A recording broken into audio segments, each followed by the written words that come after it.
Welcome students. आज का अपना नेक्स्ट टॉपिक है अभिक्रिया वेग को प्रभावित करने वाले कारक। तो कल हमने पढ़ा था प्रथम कोटि अभिक्रिया का अंतराल समीकरण हमने पढ़ा, शून्य कोटि अभिक्रिया के लिए एग्जाम्पल्स पढ़े, प्रथम कोटि अभिक्रिया के लिए एग्जाम्पल्स पढ़े। इसके अलावा जितनी भी नाभिकीय विखंडन की जो अभिक्रियाएं हैं, उन नाभिकीय विखंडन अभिक्रियाओं के लिए जो अपने पास में समाकलित वेग समीकरण होती है, उसके बारे में भी हमने क्या किया, अध्ययन किया। तो आज का अपना जो नेक्स्ट टॉपिक है वो क्या है, अभिक्रिया वेग को प्रभावित करने वाले कारक है। यानी किसी भी रासायनिक अभिक्रिया का जो वेग होता है वो किन किन कारकों के कारण प्रभावित होता है। तो सबसे पहले अगर हम बात करें भी ये किन किन कारकों का प्रभावित होता है, तो उसको प्रभावित करने वाला कारक एक नंबर क्या होता है, अभिकारक की सांद्रता। एक नंबर क्या है, अभिकारक की सांद्रता। भी अभिकारक की जो सांद्रता होती है वो अभिक्रिया वेग को प्रभावित करती है। दो नंबर होता है तंत्र का ताप। क्या होता है, तंत्र का ताप। और तीन नंबर क्या है, अभिकारक की प्रकृति। तीन नंबर क्या है, अभिकारक की प्रकृति। और चार नंबर अपने पास में क्या है, उत्प्रेरक। क्या अपने पास, उत्प्रेरक। और पांच नंबर क्या होती है, सक्रिय ऊर्जा, या हम कह सकते हैं एक्टिवेशन एनर्जी। और 6 नंबर क्या होता है, पृष्ठीय क्षेत्रफल। क्या होता है, पृष्ठीय क्षेत्रफल। और 7 नंबर क्या होता है, विकिरण का उद्भाषण। क्या होता है, विकिरण का उद्भाषण। ये कहने का मतलब अभिक्रिया वेग को प्रभावित करने वाले कारक कौन से होते हैं, अभिक्रिया का वेग क्या होता है। भी कहने का मतलब अभिक्रिया का जो वेग होता है उसको कौन कौन से कारक प्रभावित करते हैं। तो अगर हम अध्ययन करें तो सबसे पहले कौन आता है, अभिकारक की सांद्रता। फिर क्या आता है, तंत्र का ताप। फिर क्या होता है, अभिकारक की प्रकृति, उत्प्रेरक, सक्रिय ऊर्जा, पृष्ठीय क्षेत्रफल और विकिरण का उद्भाषण। ये सब क्या है, अभिक्रिया वेग को प्रभावित करने वाले कारक। तो सबसे पहले हम पढ़ेंगे अभिकारक की सांद्रता।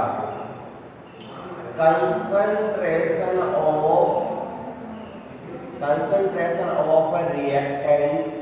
कहने का मतलब अभिकारक की जो सांद्रता होती है वो वेग को क्या करती है, प्रभावित करती है।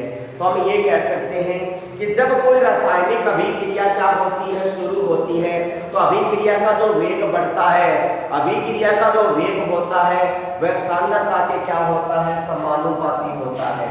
यानी अभिक्रिया का जो वेग होता है वह सांद्रता के क्या होता है, समानुपाती। यानी कहने का मतलब यदि अभिक्रिया का वेग बढ़ेगा तो सांद्रता के मान में भी क्या होती है, वृद्धि होती है। क्योंकि आपको पता है जैसी रासायनिक अभिक्रिया शुरू होती है तो अभिकारक की सांद्रता में क्या आती है, कमी। लेकिन जैसे जैसे अभिक्रिया उत्पाद की ओर चलती जाती है तो सांद्रता के मान में क्या होती है, वृद्धि। क्यों, क्योंकि अभिक्रिया का वेग क्या होता है, बढ़ता है। आप जानते हैं कि अभिकारक के मध्य जो आबंध होते हैं वो आबंध क्या होंगे, टूटेंगे। कहने का मतलब पुराने बॉन्ड होते हैं वो क्या हो जाते हैं, टूट जाते हैं। और जो प्रोडक्ट होता है उस प्रोडक्ट में नए बॉन्ड क्या हो जाते हैं, जुड़ जाते हैं। तो कहने का मतलब अभिकारक के बॉन्ड टूटेंगे तो नया उत्पाद में बॉन्ड क्या होगा, बनेगा। तो कहने का मतलब ये हुआ कि अभिक्रिया का जो वेग होता है वो सांद्रता के क्या होता है, समानुपाती होता है। यानी जैसे जैसे अभिक्रिया की सांद्रता बढ़ती जाएगी या अभिकारक की सांद्रता बढ़ती जाएगी तो अभिक्रिया का वेग भी क्या होगा, बढ़ता जाएगा। ठीक है, तो ये था कंसंट्रेशन ऑफ रिएक्टेंट यानी अभिकारक की सांद्रता। दूसरा पॉइंट अपने पास में क्या है, तंत्र का ताप है, यानी टेम्परेचर ऑफ सिस्टम।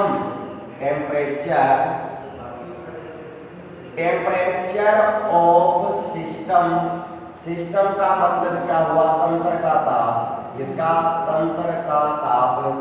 भी कहने का मतलब है जो इन्वायरमेंट है उसमें उसका जो टेम्परेचर होता है, तो आपको पता है कि अभिकारक के अंदर यदि अभिक्रिया में ताप बढ़ा दिया जाए, यदि अभिक्रिया में क्या करते हैं, ताप बढ़ाते हैं, तो अणुओं की गतिज ऊर्जा में क्या होती है, वृद्धि होती है। इसमें अणुओं की गतिज ऊर्जा में क्या होती है, वृद्धि होती है। फिर कैसे, मान लो कोई भी प्रोडक्ट है उसको हम यदि गर्म करेंगे तो उसके अणु है टेम्परेचर के कारण कौन सी ऊर्जा वृद्धि करते हैं, उसकी गतिज ऊर्जा में क्या होती है, वृद्धि होती है, अर्थात अणुओं में क्या होती है, वृद्धि होना शुरू हो जाती है। तो ताप बढ़ाते हैं तो अभिक्रिया का वेग क्या होता है, बढ़ता है, यानी ताप बढ़ाने पर अभिक्रिया का वेग बढ़ता है।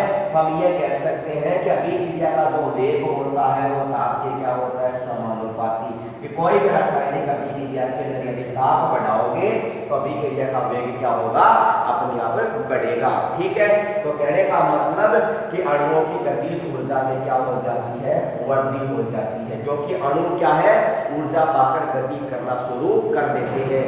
तो अभिक्रिया का वेग बढ़ाने पर अभिक्रिया के ताप में भी क्या हो रही है, वृद्धि। या हम ये कह सकते हैं यदि कोई केमिकल रिएक्शन है और उस केमिकल रिएक्शन में यदि 10 डिग्री सेंटीग्रेड टेम्परेचर बढ़ा दिया जाए, कितना, 10 डिग्री सेंटीग्रेड टेम्परेचर बढ़ा दिया जाए, तो अभिक्रिया का जो वेग होता है वो 2 से 3 गुना बढ़ जाता है। कितना, 2 से 3 गुना वेग में क्या हो जाती है, उसके वृद्धि हो जाती है। ठीक है, तो ये था टेम्परेचर ऑफ सिस्टम या तंत्र पर ताप का प्रभाव।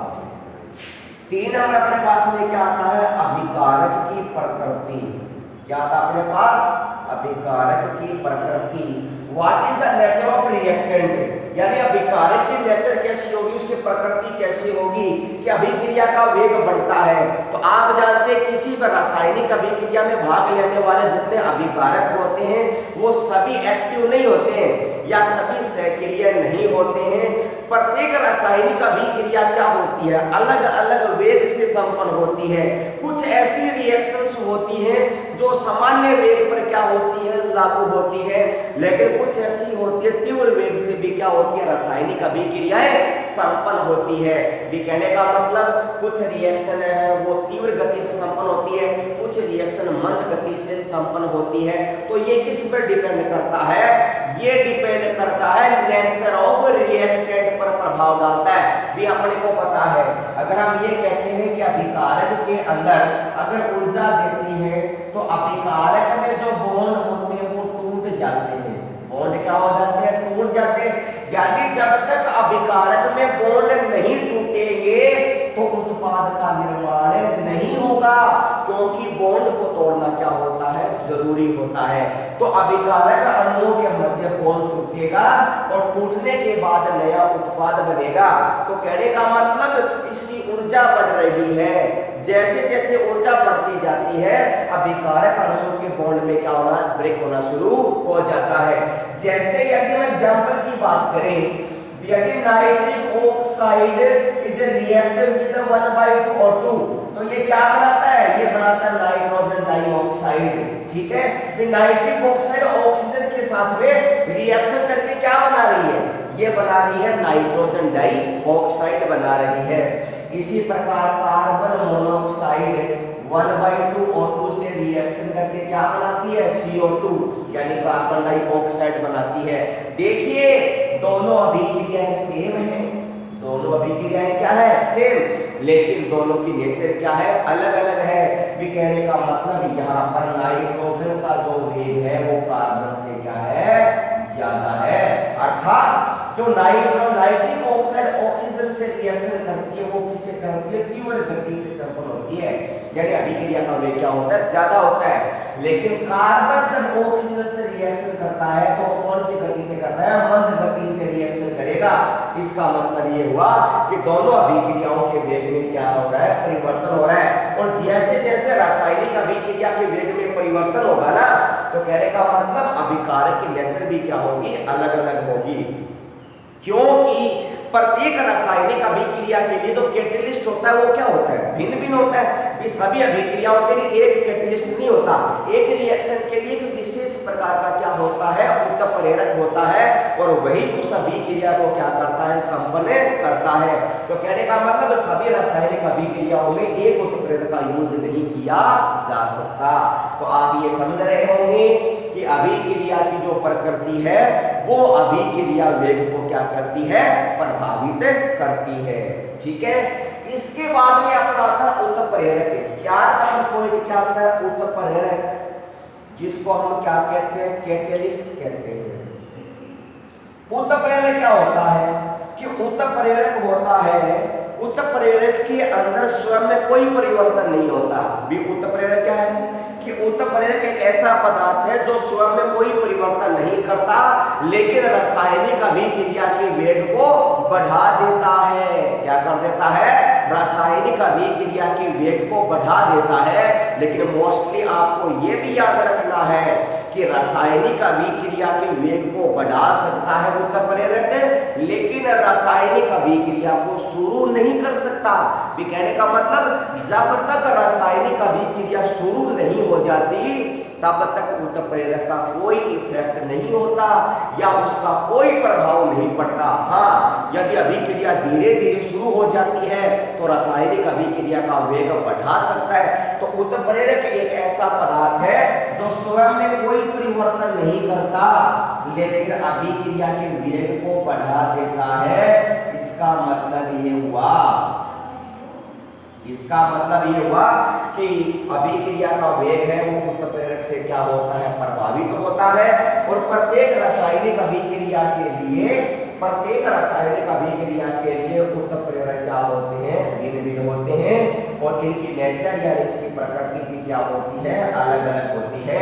तो हम ये कह सकते हैं कि जो उत्प्रेरक होते हैं वो रासायनिक अभिक्रिया के वेग को बढ़ा देते हैं, लेकिन रासायनिक अभिक्रिया को शुरू नहीं करते, और उत्प्रेरक के स्वयं में कोई भी रासायनिक परिवर्तन नहीं होता है।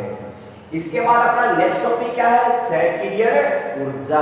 क्या पढ़ेंगे, एक्टिवेशन एनर्जी पढ़ेंगे। तो देखिए एक्टिवेशन एनर्जी यानी सैकरियन ऊर्जा।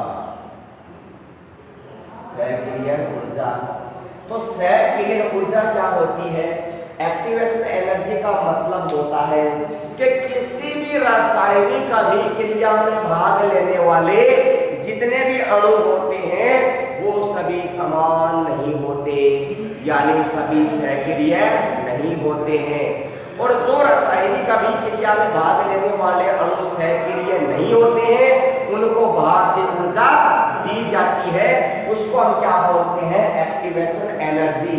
या इसको हम सरल डेफिनेशन में क्या कहते हैं कि अभिकारक को उत्पाद में बदलने के लिए आवश्यक ऊर्जा क्या कहलाती है, आवश्यक ऊर्जा सैकरियन ऊर्जा कहलाती है। क्या कहलाती है, एक्टिवेशन एनर्जी कहलाती है। यानी एक रासायनिक अभिक्रिया में भाग लेने वाले सभी अणु समान नहीं होते हैं, तो उनको हम क्या करने के लिए, सैकरिय करने के लिए बाहर से ऊर्जा दी जाती है, उसको हम क्या बोलते हैं, सैकरिय ऊर्जा या एक्टिवेशन एनर्जी कहते हैं।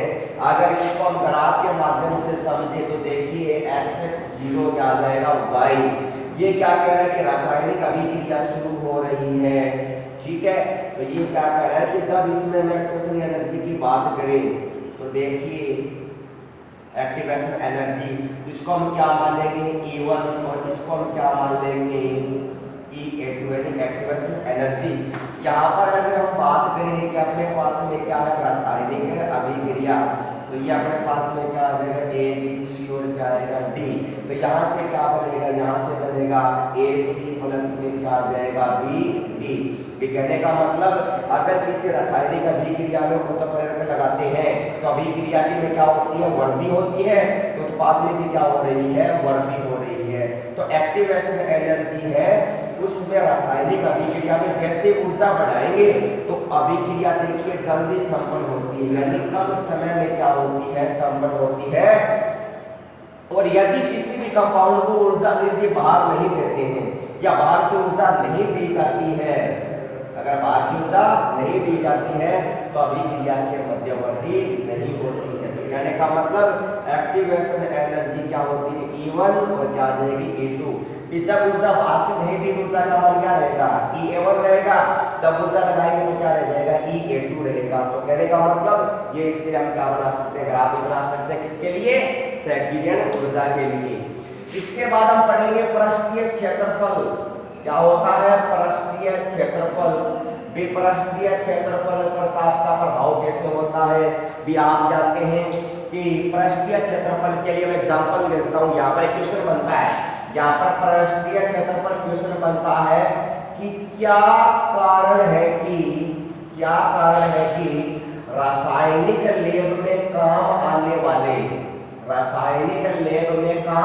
वाले रिएजेंट होते हैं वो चूर्ण के रूप में होते हैं। क्या होते हैं, चूर्ण यानी पाउडर के रूप में क्यों होते हैं, कि वो सॉलिड क्यों नहीं होते।